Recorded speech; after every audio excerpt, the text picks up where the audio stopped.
need some creepy camping wilderness stories. These are my favorite. I was doing a quick solo overnighter in West Virginia with my dog in the late fall to test out some new gear. The section of the trail was off the beaten path and had no real overlooks, water points, scenic areas, shelters, etc. I was about 10 miles from the closest trailhead, just flat woods and a rarely traveled trail. As it got dark, I moved about 300 yards off trail and found a small cliff face. I walked around it and set up camp in a draw, completely out of sight of the trail. The sun sets. It's been dark for a few hours. I have a very small fire going and am reading quietly while my dog is snoozing. Suddenly, my dog becomes alert and stares up at the top of a cliff. A minute goes by and he stands up and starts growling softly. I get out of my hammock and shine a light at the top of the cliff. There is some middle-aged dude just standing there wearing a camo army poncho with the hood up. It wasn't raining and it wasn't going to. He was just staring at me. I said hi and asked if everything was okay. He didn't say a word, just stared at me for another 15 seconds, then turned around and walked out of sight. Never saw him again. Okay, y'all, wait, I have a personal scary story that is kind of similar to this, but it's more like paranormal, I think. I was gonna wait to have my boyfriend tell this story like on a podcast or something, and maybe I still will. But I'm gonna go ahead and tell y'all right now because it kind of makes sense with this story. Okay, anyway. So my boyfriend was telling me, he was like, I have like this scary memory that I don't know if it's real or not. We all have those, and those are so confusing. But he said whenever he was younger, he was camping with his grandparents somewhere in the desert, maybe Arizona. I'm pretty sure it was Arizona. And he said they were sitting like at the bottom of a cliff, just like this person was. That was like where their campsite was. And he said that they looked to the top of the cliff and there was like something that looked like a man standing at the top of this cliff, just being weird, standing there. And they said like hello to him, no response. Anyway, I guess his grandparents just kind of fucked it off, whatever, like don't care. But my boyfriend was still staring at this person, this thing. And he says while he was staring at it, it flew away. Yep, that sounds like a real life Jeepers Creepers. My jaw was literally on the floor. And he says that his grandparents don't talk about it. And that makes me believe that something happened, okay? Anyway, let's get into the next story. Southern Indiana. Had a friend drop me off at the trailhead just after dark. A crappy old truck was behind us, and they slowed down as I was getting my gear out. There were no suitable trees in the campsite, so I set up my hammock about 75 feet away. In the middle of the night, I was awoken by a commotion and headlights shining into my campsite. I heard multiple people milling around and heard them saying, "I thought you said someone got dropped off here." And, "He must have hiked off in the dark." I was never so glad to be stealth camping in my life. Starting off an easy overnighter in the Olympics, arrived at the trailhead around 2 p.m. on a Thursday. Upon arrival, there was one other vehicle in the small parking area, a beat-up old full-sized van. Didn't think anything of it, one way or another. Began the hike, and within the first quarter mile or so, I passed a woman returning toward the trailhead, wearing an empty baby front pack carry thing. I did not pass any other people on the trail or see any evidence of a baby. I've spent a good amount of time solo backpacking in the actual wilderness. I've also done a lot of car camping in desolate places, and I've only ever been scared or had something weird happen once. I was set up just off of a Forest Service road in Washington. I had been there for several hours, and everything seemed fine. I was sitting next to the fire, enjoying the cold, late fall night air. Then it was like a switch had been flipped. I was overcome with terror and dread. Everything changed. I felt almost paralyzed with fear. I jumped into the rig, locked up, and laid in bed all night. I just listened and waited. I would have just driven off, but this truck setup had a master switch on the truck battery, and I had turned it off when I arrived. To leave meant that I would have to go back outside, and there was no way I was going to do that. I felt like a kid laying in bed, scared of something coming out of the closet. I laid there like that all night, and nothing happened. I got the fuck out in the morning. I never heard or saw anything directly, but I knew something wasn't right. I haven't experienced anything like that before or after. Hell, I've seen a wolf 20 yards away from my tent before and slept like a baby that night. Nothing has ever affected me like that night in Washington. Humans are animals and we have instincts to protect us. Something was definitely watching them that night. Southern Florida, on native land, or what used to be, heard stories from a friend who had stayed in the woods a few times there, but they sounded ridiculous. It's midnight, pitch black. I'm lurking around as the fire is out, making sure all my gear is with me before I sleep, and I notice a tree's odd shape about 10 feet from me. The only reason I could see the outline or shape of the tree at all was because of the moonlit dirt path just behind it. It looks as if there's someone or something standing behind the tree, peering around from behind it. I can make out the shape of a head and shoulders, so I take one long step to my right to further expose what is behind the tree to me. And as I do, the thing or person standing behind the tree takes one step in the opposite direction to keep themselves mostly concealed. But they didn't make a stepping motion. It's almost like they floated or gilded. It was such a smooth motion. I took one more step to make sure what I was seeing wasn't a trick, and once again, I could see the silhouette of this thing up against the dirt path move further behind the tree as to keep itself hidden. If that dirt path wasn't there, I wouldn't have noticed whatever it was watching us. I knelt down and slapped my friend awake, saying there's something watching us from behind the tree, and I booked it faster than I ever ran before until I got to the forest's edge, where there was some civilization, running straight through all of the bushes and spider webs I avoided on my way in. Florida, huh? I need to research more scary stories from Florida because this sounds absolutely terrifying and I need to know more.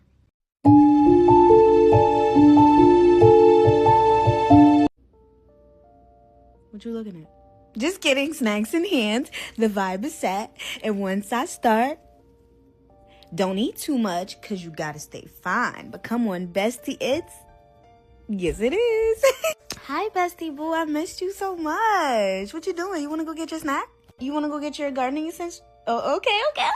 I just posted another YouTube compilation, so if you want my stories in long form, go over to my YouTube channel. Don't watch nobody else's because they're making money off of me. So, for the sake of the story, let's call this guy Pedro. Now, Pedro is 16 years old, right? But Pedro came to the United States when he was 11 years old. And he only came because back where he's from, which is Venezuela, his parents ended up passing away. Like, both of his parents passed away. And so he kind of like didn't have any family left.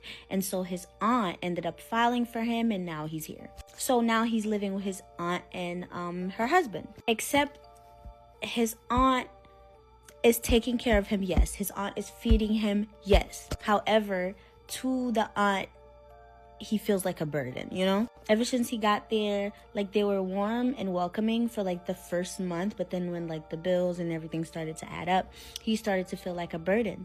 And so his aunt would like feed her children first, and if there was any leftovers, he could get some. They were so much more stricter on him than they were with their own kids. And it's important to note that his aunt is his mom's sister, but they never really got along. It's important to also know that Pedro came here under temporary protected status. So he doesn't really have a green card or like a citizenship, but he's here legally. Anyway, he came when he was 11. He's now 16 years old.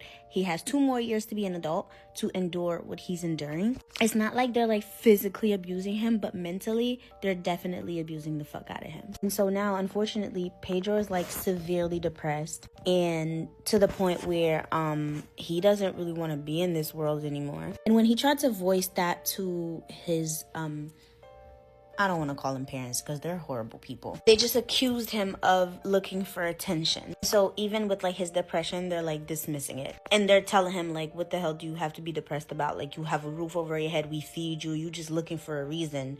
You looking for attention. Anyway, so a little bit earlier this year, Pedro finally found him a little job at the mall. He was so happy about it, and he was finally, like, he was so happy to go tell them that he found a job because now he can stop relying on on them for things like food, money, clothes, and stuff like that.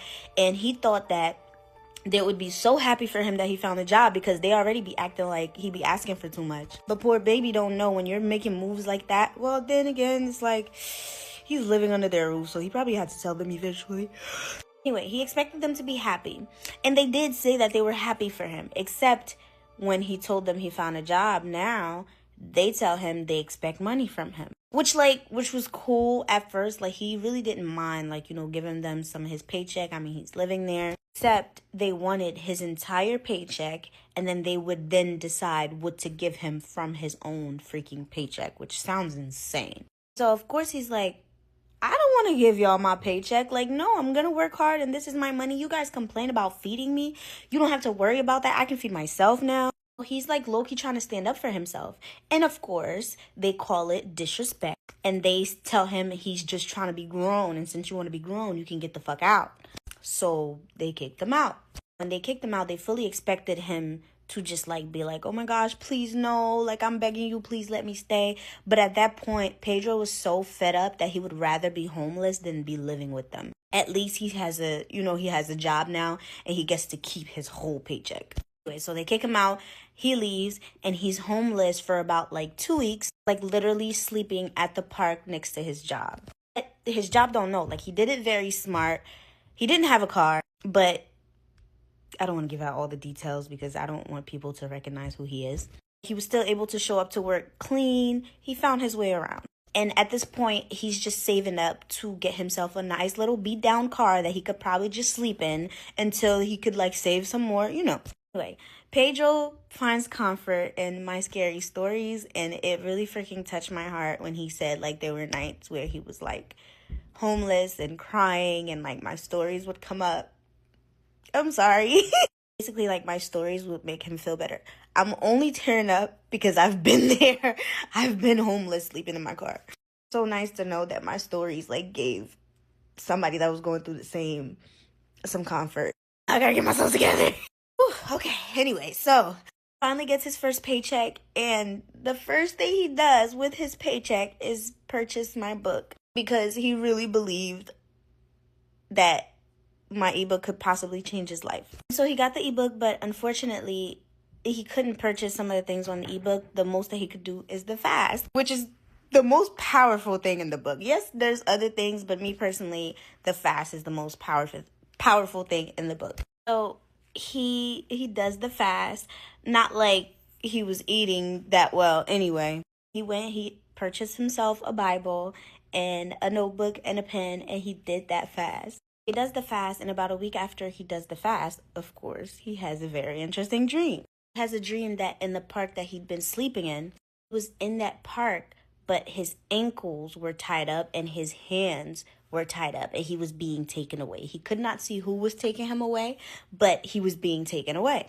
So when he woke up from that dream, immediately his gut is telling him, leave the park. Find a new place to be.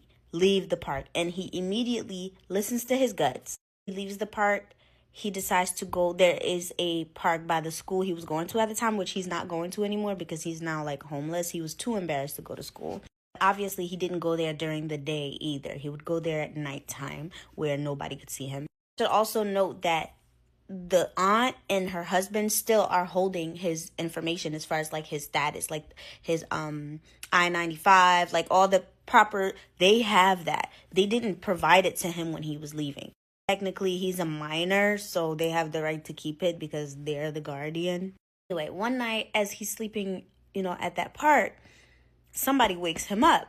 And when he looks up, it's one of his old teachers, one of his favorite teachers, actually. And the teacher was just looking at him with such sadness, like, what are you doing here?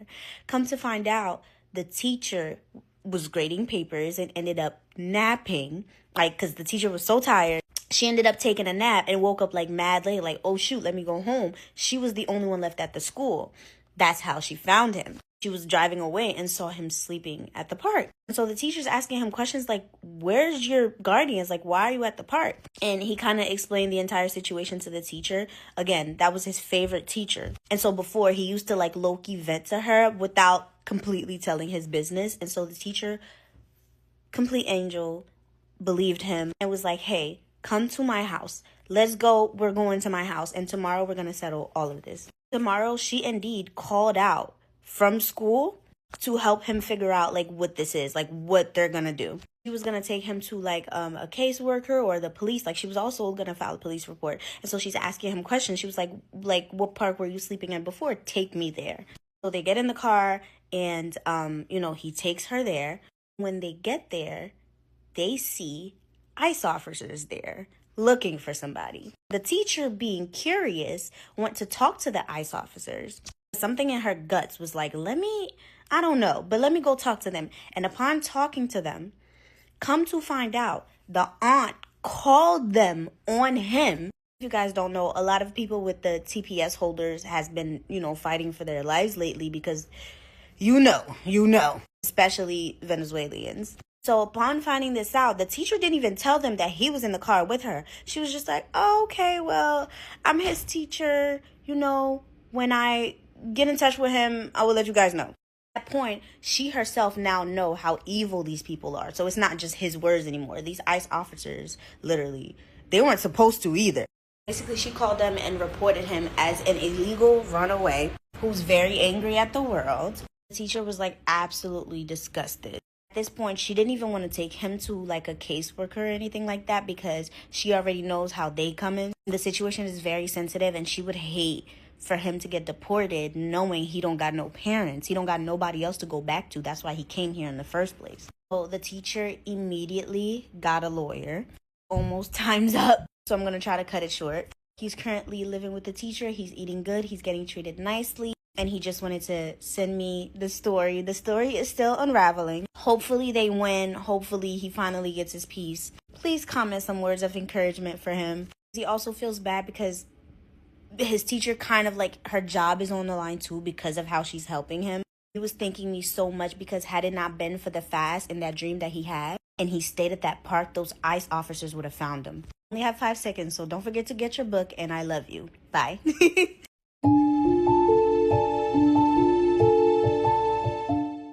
This is so not the story that I was going to translate for you guys today, but I feel like you have to hear this. 2 weeks ago, I made a story about this guy did witchcraft on this girl to get her to like him, and what he did is he clipped his toenails, pulverized them, and put it in her chips. Well, it appears that somebody was very curious and wanted to know if it works. Listen to this story. So this girl says that out of pure curiosity, she decided to clip her nails from her hands, pulverize them, put it in a bottle of juice, and gave it to this guy. Now, she claims that her nails were already super short, so she couldn't get a lot, but it was just a little amount that she was able to put in there. Why the fuck am I telling you this? Don't do that. Just don't do it. She said that even though it wasn't much of her nail powder, she just wanted to see what would happen. That guy started to go crazy over her. He would write her love letters and would look for her everywhere. He never wanted her to be out of his sight, basically. He ends up telling her that she was different and that he had never felt love for somebody the way he was feeling. And now they would talk on the phone for hours. One day, he ends up telling her that he wants to have a family with her. He wants to get her pregnant. He wants to marry her. She said that she just nervously laughed and changed the subject. Girl, did you not like him? Were you just testing this out on anybody? What the fuck? One night, they both escaped their parents' homes, and they're adults, so don't worry. They ended up at a hotel. They're about to do the nasties. And he was like, what if we don't protect ourselves and I get you pregnant right now? He was insistent that he wanted to see her pregnant immediately. It was so intense that the following day she ends up going and getting the after day pill just to make sure girl, you still did it without protection. What the fuck? What is going on with this story? Anyway, after that day, she started ghosting him. She stopped responding to his texts, to his calls, and ended up blocking him everywhere, online, social media, everywhere. After this past, she found out that he did end up being with somebody else, getting them pregnant, and they have a daughter. Even after all that, he would still continue to look for this girl. He would try to send her emails. He would create new accounts and would try to send her messages. She would still block everything. She wouldn't respond back, and she says that recently he made another new Facebook account and requested her as a friend. She said that when she saw that friend request, all she thought of was that powder from the nails actually works, and then she was surprised that it worked so well because again she used a little bit of nail shavings that she had. She says that now every time she remembers this, she laughs, but she's also a little bit scared at the same time. Bitch, what the fuck are you laughing at? What is happening? Am I crazy? This fucked up, right? I'm not. Yeah, what the fuck? I am mainly making this video because I really want this picture off of my phone. This person says that they've always noticed something strange or weird in their house. She explains how sometimes the house just feels very negative, and she notices that the dogs get really rowdy when this happens. Almost like they can sense a presence. In several occasions, a few of the family members claim that they see shadow people just like moving very quickly in the hallway or things like that. Now, the girl's mom claims that at one point she did see like a presence, and she explained it as having like this really big malevolent smile. Even people who go over to their house see things, because she says that her uncle even saw like this really dark shadow figure just moving about the house. She personally thought that it was just their imagination until one day she took a picture, and this is what came out on it. So what she obviously sees is like a half a face with a big smile, but let me know what you guys think. If you wanted a closer look, well, here you go. You have it. I'm looking at myself right now. I'm looking at myself. I hope it's just like, you know, some people who say, why can I not talk? You know how some people can see faces? Like, hopefully it's that. Hopefully it's that.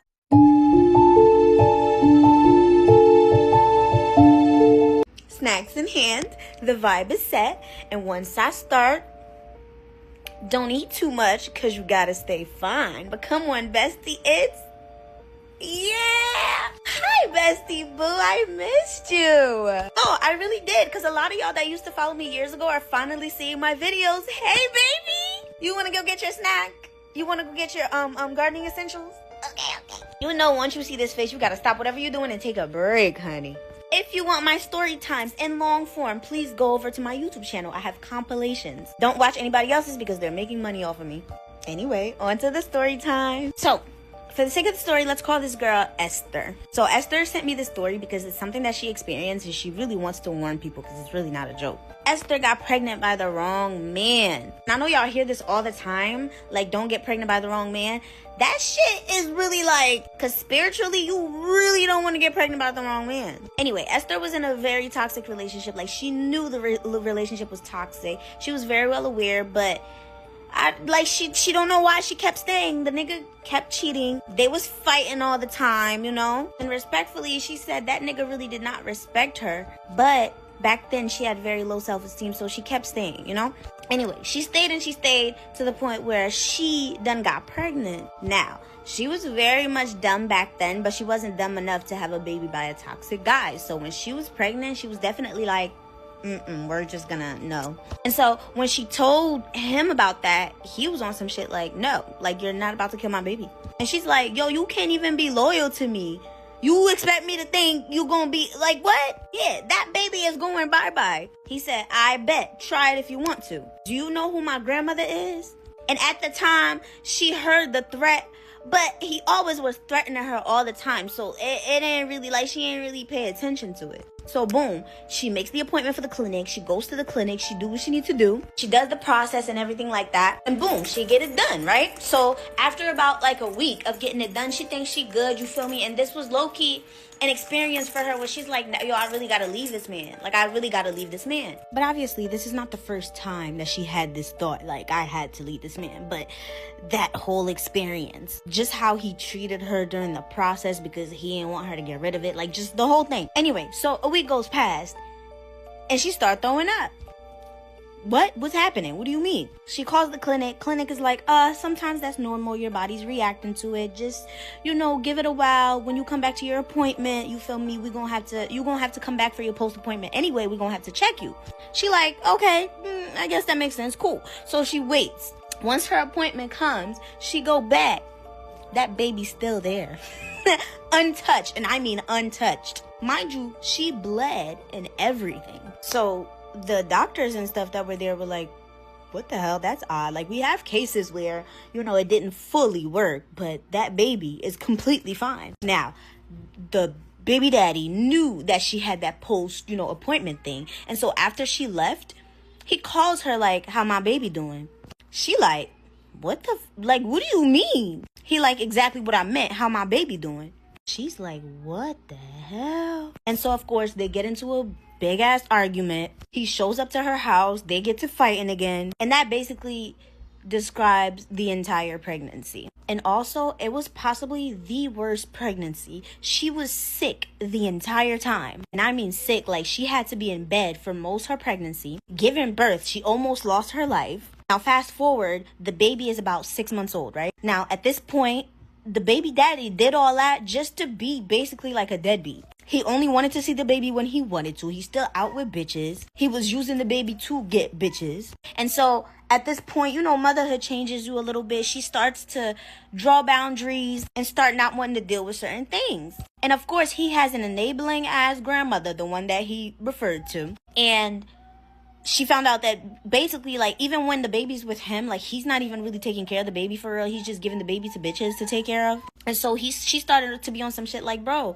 I don't want to give you my baby no more because it's not like you genuinely care for my baby. Like, and the family ended up getting involved. There's a situation where she had got into a huge dispute with him at his house and his grandmother was there. And of course, his grandmother's taking his side. And she basically tells her, like, girl, you ain't finna keep my grandbaby away from me. I'm the reason why my grandbaby here. She like, what the fuck do you mean by that? She said exactly what I mean. You tried to get rid of my grandbaby. My son came to me and I made sure you couldn't get rid of my grandbaby. Come to find out, he did go to his grandma. His grandma did what she had to do and made sure that baby wasn't going nowhere. The baby is now about 1 year old. The baby daddy's in jail because she eventually had to get a protective order against him and he violated it, of course. And of course, his family blamed her for that. And his grandma, till this day, is still trying to do magic on her. And she says her life is basically like upside down. So she says she's gonna give my ebook a try and she will update you guys. But her message to y'all is to please, please, please leave that toxic relationship. I know it takes a lot,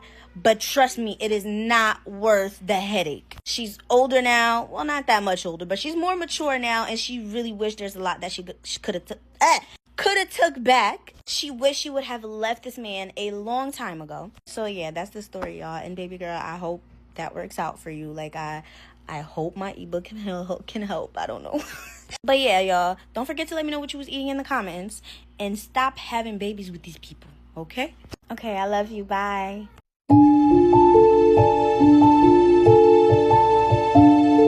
Welcome back to another episode of Tea After Midnight. Tonight's episode's gonna look a little bit different. I'm collaborating with a sweet friend of mine who is a criminologist. Her name is Brooke, and she talks about true crime cases here on TikTok. So tonight, she's going to be reading one of the stories that you guys sent to me, and I'm going to be talking about a true crime case that she told me about. I highly recommend you go over there after this video and listen to that story because it's a good one. So with that being said, grab your favorite tea and settle in, and let me tell you about Elisa Lam. Let's start off by talking about who Miss Elisa Lam was. She was a 21-year-old college student from Vancouver, Canada, solo traveling to visit California in 2013. Elisa checked into the notorious Cecil Hotel located in downtown Los Angeles. As I'm sure most of you know, the Cecil Hotel has been known to have their fair share of criminals and even serial killers stay within their walls, which really only adds to the mystery of what happened to Elisa Lam.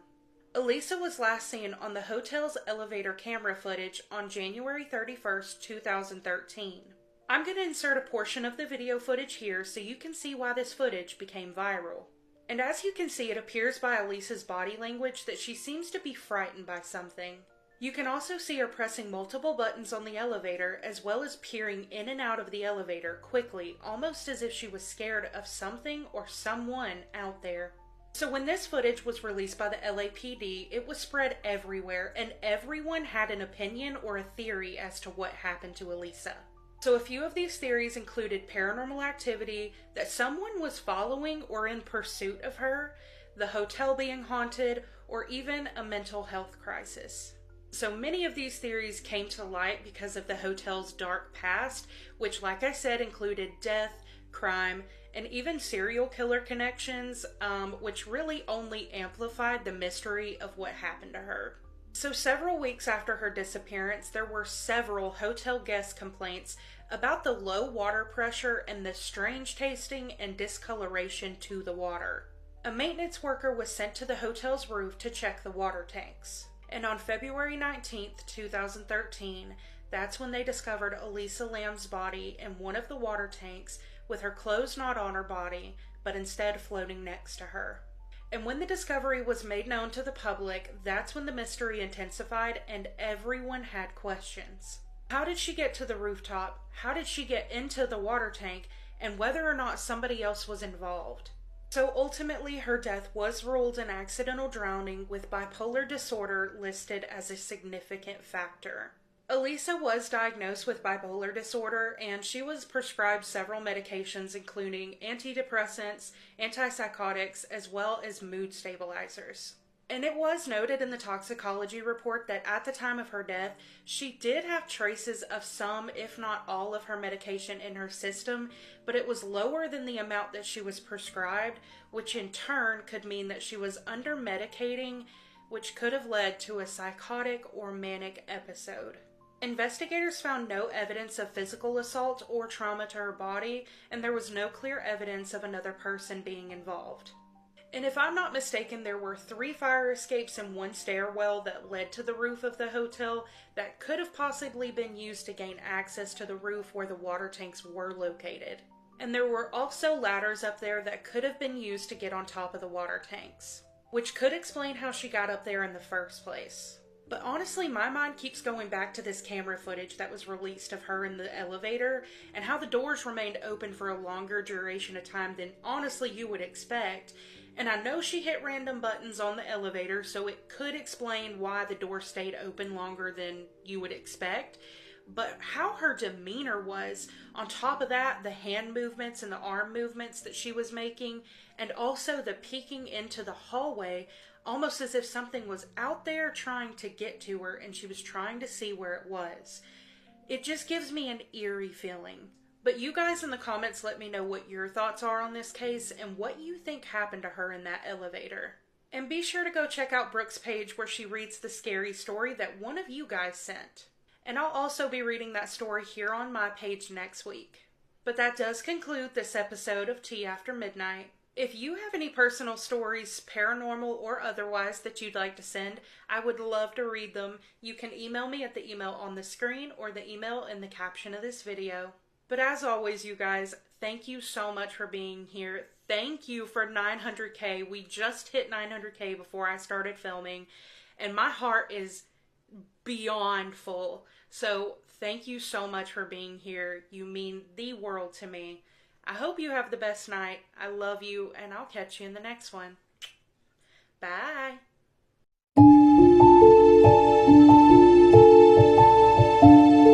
Relax, children. Relax. Is what this lady's mom would tell her and her little brother as she's putting earplugs in their ears when it was time to go to bed. Relax. It's time to go to sleep.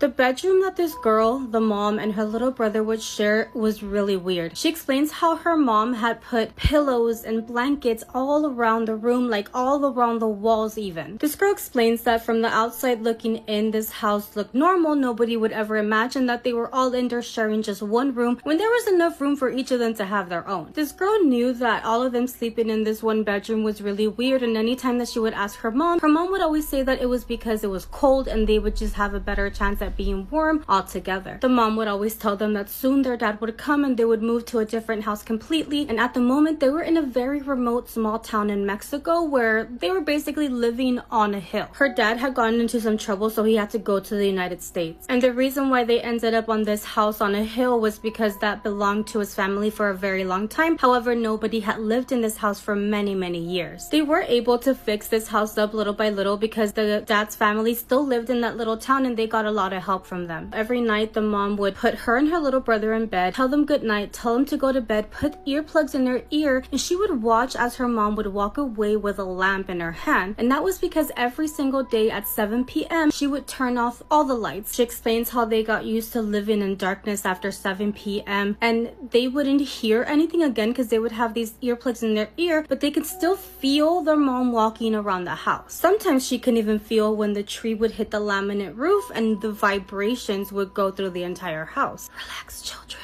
Relax. It's time to go to sleep. She says that even now as an adult, she can hear her mom's voice say those words and she could feel like she could do anything, like nothing could ever get her. So there was one night where she was awoken because she felt her brother sweating excessively and shaking, and he felt really hot. She immediately gets out of bed, runs throughout the house, and finds her mom on her knees in front of a candle with still the earplugs inside, and it looked like she was praying. She took out her earplugs and tapped her mom on the shoulder so that she could see that she needed her. When her mom turned around, she looked terrified. Like, she had this look of fear, and until that point she didn't understand why her mom was so scared. But instead of focusing on that, she explained to her mom why she came to her and told her that the brother was in bed and he was sweating and he felt hot. They immediately go and check on the little brother, and they realize that he had been bitten by a scorpion because he had a little puncture wound on his leg, and then they later found the scorpion a few feet away from him. In the midst of all this, that is where she heard something. She heard a woman's voice screaming almost like if she was in pain and agony. It was the most terrifying thing she had ever heard in her life. She said that her mom immediately gets the earplugs and puts them in her ear once again. Obviously, she couldn't hear anything after that, but she saw how her mom ran outside the bedroom and then came back and took one of her plugs out of the ear. That's when her mom tells her that she's gonna go running to the uncle's house that lived in that small town as well. But she tells her, you need to put this back in your ear. I'm gonna lock up and you need to stay here with your brother. Whatever you do, do not open the door and do not take these earplugs out. She saw as her mom went out the front door, locked it behind her, and she went to the window to go and see her mom running away to the uncle's house. But she's looking at her mom and she notices that her mom stops and looks on top of this really big tree. Her mom stayed there for a few seconds and then she just continued running until she lost sight of her. She goes back into the room just to make sure her little brother is okay. She says she waited there for like a few minutes and her mom still hadn't returned. She waited for what felt like a very, very long time, and she was just getting really scared because her little brother seemed like he was breathing weaker and weaker each time. That's when she finally heard her mom